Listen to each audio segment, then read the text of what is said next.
నిన్నటి వరకు Nobel prize, ఇవాళ స్వర్గానికి టెండర్. కొత్త పాట అందుకున్న ట్రంప్, మన పెద్దన్న అమెరికా అధ్యక్షుడు డొనాల్డ్ ట్రంప్ ప్రపంచంలో ఎన్నో పెద్ద పెద్ద యుద్ధాలను ఆపేసిన తనకు ఖచ్చితంగా నోబెల్ శాంతి బహుమతి రావాల్సిందే అని చెప్తూ ఉంటారు. అయితే తాజాగా కొత్త పాట అందుకున్నారు ఆయన. అవును, ఇంకో యుద్ధాన్ని ఆపేసి స్వర్గానికి వెళ్తాను అంటూ చెప్పుకుంటున్నారు. ప్రస్తుతం ట్రంప్ చేసిన ఈ ఆసక్తికర వ్యాఖ్యలు హాట్ టాపిక్గా మారాయి.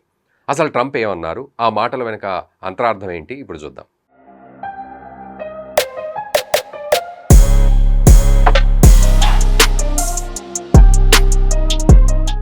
రష్యా ఉక్రెయిన్ యుద్ధాన్ని ఆపడానికి అగ్రరాజ్యాధినేత ఎంతగా ప్రయత్నిస్తున్నారో యావత్తు ప్రపంచం అంతా చూస్తోంది. ఇటీవల రష్యా అధ్యక్షుడు వ్లాదిమిర్ పుతిన్తో సమావేశమైన ట్రంప్ ఆ తర్వాత ఉక్రెయిన్ అధ్యక్షుడు జెలెన్స్కీలతో కూడా భేటీ అయ్యారు. ఇక త్రైపాక్షిక సమావేశానికి కూడా రెడీ అవుతున్నారు. అయితే నిన్నటి వరకు ఇవన్నీ నోబెల్ బహుమతిని గెలుచుకోవడానికి చేసే ప్రయత్నాల్లో భాగమని చెప్పుకొచ్చేవారు. యావత్తు ప్రపంచవ్యాప్తంగా 6 అతిపెద్ద యుద్ధాలు ఇంక్లూడింగ్ భారత్ పాక్ ఉద్రిక్తతలను కూడా ఆపానని సెల్ఫ్ డబ్బా కొట్టుకునేవారు.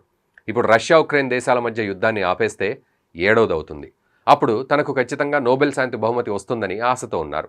అందుకే భారత్ పాక్ మధ్య కాల్పుల విరమణ ఒప్పందంలో మరో దేశం అదే ట్రంప్ ప్రమేయం కానీ జోక్యం కానీ లేదని చెప్తున్నప్పటికీ ఆయన మాత్రం ఆ క్రెడిట్ను తన ఖాతాలో వేసేసుకుంటున్నారు. ఇప్పటి వరకు నోబెల్ ప్రైజ్ పాట పాడుతూ వచ్చిన ట్రంప్ ఇప్పుడు ఏకంగా స్వర్గానికే టెండర్ వేయడం విశేషం. అవును, రష్యా ఉక్రెయిన్ మధ్య యుద్ధాన్ని తాను ఆపేస్తే డైరెక్ట్ స్వర్గానికి వెళ్ళిపోతాను అంటున్నారు. ఆ 2 దేశాల మధ్య సయోధ్య కుదర్చడానికి తాను సరైన ప్రయత్నాలు కేవలం రాజకీయాలకు పరిమితం కాదని వ్యక్తిగత జీవితానికి సంబంధించింది కూడా అన్నారు. అయితే ఈ ప్రయత్నాలను తాను సరిగ్గా చేయడం లేదని విమర్శలు వస్తున్నాయని తెలిపారు. కానీ తాను నిజంగా స్వర్గానికి వెళ్లే ఛాన్స్ ఉంటే మాత్రం అందుకు దోహదపడే అంశాల్లో ఈ శాంతి ప్రయత్నం కూడా ఒకటిగా నిలుస్తుందని ఒక ఇంటర్వ్యూలో చెప్పుకురావడం గమనార్హం. ఇక రష్యా ఉక్రెయిన్ యుద్ధం వల్ల ప్రాణాలు కోల్పోతున్నది అమెరికా సైనికులు కాదు, ఆయా దేశాల సైనికులు, అలాగే అమాయక ప్రజలు అని ఆవేదన వ్యక్తం చేశారు. ప్రయోగించే మిజైల్స్ సరైన స్థానాల్లో పడకపోవడం వల్ల కీవ్ వంటి నగరాల్లో వేలాది మంది ప్రజలు ప్రాణాలు కోల్పోతున్నారని వాపోయారు. ఈ క్రమంలోనే రష్యా ఉక్రెయిన్ దేశాల మధ్య శాంతిని పునరుద్ధరించడానికి ట్రంప్ తన ప్రయత్నాలను మరింతగా పెంచారు. ఇదిలా ఉంటే ట్రంప్కు ఈ మధ్య కాలంలో దైవభక్తి కూడా కాస్త పెరిగిందని చెప్పుకోవాలి. అయితే ఆయన జీవితంలో అనేక వివాదాలున్నాయి. ట్రంప్కు 3 సార్లు పెళ్లైంది, 2 సార్లు అభిశంసన ఎదుర్కొన్నారు. పోర్న్ స్టార్కు రహస్యంగా నగదు చెల్లించిన కేసులో క్రిమినల్ అభియోగాలు ఎదుర్కోగా శిక్ష కూడా పడింది.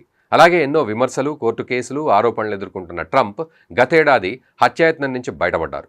ఈ ఘటన తర్వాతే ఆయన ఆలోచనలో మార్పు వచ్చిందని తెలుస్తోంది. దీనికి కారణం లేకపోలేదు. ఈ మధ్యకాలంలో ఆయన తరచుగా దేవుడి గురించి ఎక్కువగా ప్రస్తావించడం, మాట్లాడడం చూస్తూ ఉన్నాం. అంతేకాదు, 2వసారి అమెరికా అధ్యక్షుడిగా పదవి చేపట్టిన తర్వాత కూడా ఆ భగవంతుడే తనను రక్షించాడని, అమెరికాను మళ్లీ మహోన్నతంగా తీర్చిదిద్దేందుకు తనను దేవుడే నిలబెట్టాడని చెప్పారు. దాంతోపాటుగా వైట్ హౌస్లో సైతం ఆధ్యాత్మిక కార్యక్రమాల నిర్వహణ పెంచారు. ప్రత్యేకంగా ఒక ఆధ్యాత్మిక గురువును కూడా సలహాదారుగా నియమించుకోవడం విశేషం. ట్రంప్ వ్యాఖ్యలపై white house press secretary Caroline Leavitt స్పందించారు. స్వర్గానికి వెళ్లాలన్న కామెంట్స్పై తమ దేశాధినేత చాలా సీరియస్గా ఉన్నారన్నారు. ఆయన సరదాగా ఆ వ్యాఖ్యలు చేయలేదని, నిజంగానే స్వర్గానికి వెళ్లాలని కోరుకుంటున్నారన్నారు. అంతేకాదు, తామంతా కూడా అదే కోరుకుంటున్నట్లు చెప్పడం గమనార్హం. ఇక రష్యా ఉక్రెయిన్ యుద్ధాన్ని ఆపడానికి ముందుగా అలస్కాలో రష్యా అధ్యక్షుడు పుతిన్తో ట్రంప్ కీలక సమావేశం నిర్వహించారు. ఈ భేటీలో యుద్ధం ఆపేందుకు ఎలాంటి స్పష్టమైన పరిష్కారం లభించకపోయినప్పటికీ ఇరువురి మధ్య చాలానే ఒప్పందాలు కుదిరినట్లు తెలిపారు. అలాగే 2వసారి ఉక్రెయిన్ అధ్యక్షుడు వ్లాదిమిర్ జెలెన్స్కీ యూరోప్ నేతలతో భేటీ అయ్యారు కూడా. అయితే రష్యాతో భూభాగాలను మార్చుకునే ఒప్పందాన్ని జెలెన్స్కీ వ్యతిరేకించినప్పటికీ రష్యాతో శాంతి ఒప్పందానికి తాము సిద్ధమేనని ప్రకటించారు. ఈ క్రమంలోనే ట్రంప్ యూరోప్ నేతలతో కలిసి పుతిన్, జెలెన్స్కీ మధ్య ద్వైపాక్షిక సమావేశం ఏర్పాటు చేయడానికి ప్రయత్నాలు చేస్తున్నారు. అంతేకాదు, రాబోయే 2 వారాల్లోనే ఈ సమావేశం జరిగే ఛాన్స్ ఉండగా ఇరు దేశాల మధ్య అంటే రష్యా ఉక్రెయిన్ మధ్య యుద్ధం ఆగిపోవచ్చు. నిజంగా ఇది జరిగితే ట్రంప్ స్వర్గానికి వెళ్లాలన్న కోరిక కూడా నెరవేరుతుందేమో.